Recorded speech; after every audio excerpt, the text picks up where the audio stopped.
My name's Jason and this is Coach Brendan, and we're here to talk about clean progressions for the upper extremity amputee.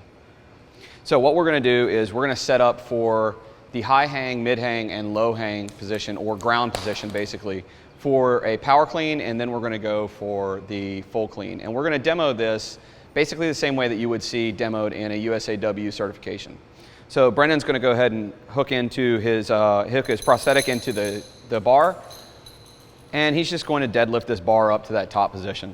So one of the biggest things you want to focus on with upper extremity amputees and athletes is the symmetry across the shoulders. You don't want one shoulder pulled forward. You want to keep that symmetry. So the way his prosthetic is designed is to help him with that.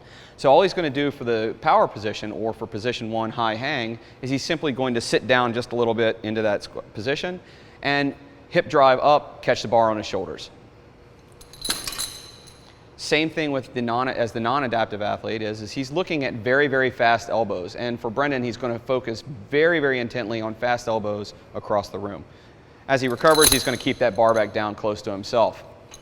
So as we move down that chain, down to position 2, or nominally at the knees, Brendan's going to drop down into that dip position, and then he's going to push his hips back, really focusing on lat engagement to keep that bar close to his body, as close to his body as possible. In this position, as he pulls back to his hips, he's going to generally hip clean it a little bit more.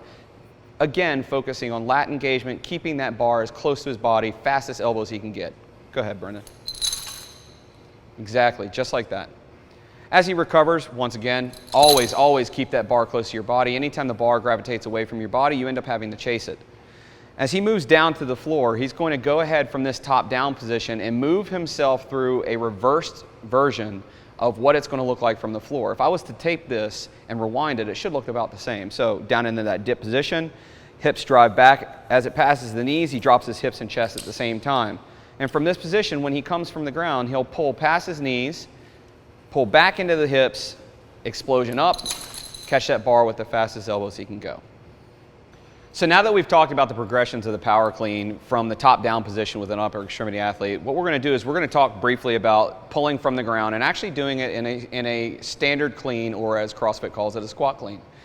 And what we're going to do is we're going to focus on the exact same positioning, just have an understanding that you're just pulling yourself under the bar a little bit quicker with a focus of dropping under the bar. Now this is something that is a little bit more technical and needs to be mastered after you've spent a large amount of time mastering the power clean version of this from the top down. You should have a good idea of what you're doing power clean wise in each one of the positions from top down. So Brendan's going to go ahead and hook into his prosthetic.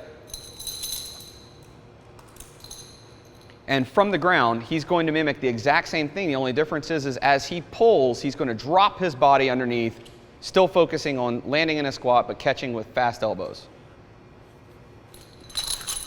Just like so. And then he's going to stand it up. Remember, standing it up is how you finish the movement in return.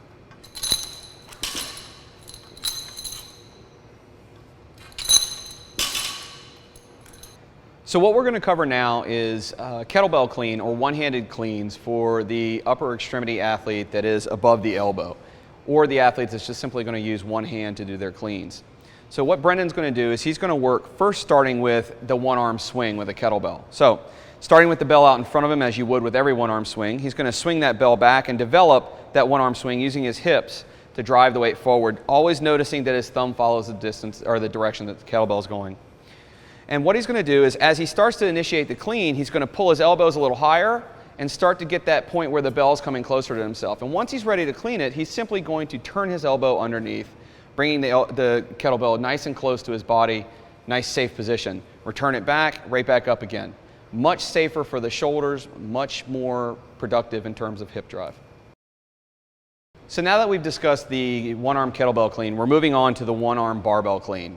And some of the things that you need to remember about this is that because Brendan's hand position is going to be in the center of the bar contact point with the leg is actually going to be a little bit lower. So it's not necessarily going to be a hip clean, it's going to be a little lower. The other thing to focus on is that Brendan's going to use the other side that he's not actually touching the bar with to pull that back in position, keep it active the entire time. That way he's not creating an environment where he's not symmetrical. So what Brendan's going to do is he's going to set up just like he would for a normal start of a clean, And pulling that shoulder back, keeping everything nice and tight, he's going to go ahead and move through the same positioning we talked about before into that clean position. Good. Note that the hand lands inside of his shoulder. That's common just because of the positioning of his hand on the bar from the start position, but also it keeps it from having an issue where the bar is too far on one side. And as he returns back down to that position, he's just going to drop his elbow, pull it back down, again keeping it close to his body for safety reasons, and the entire time this shoulder is engaged.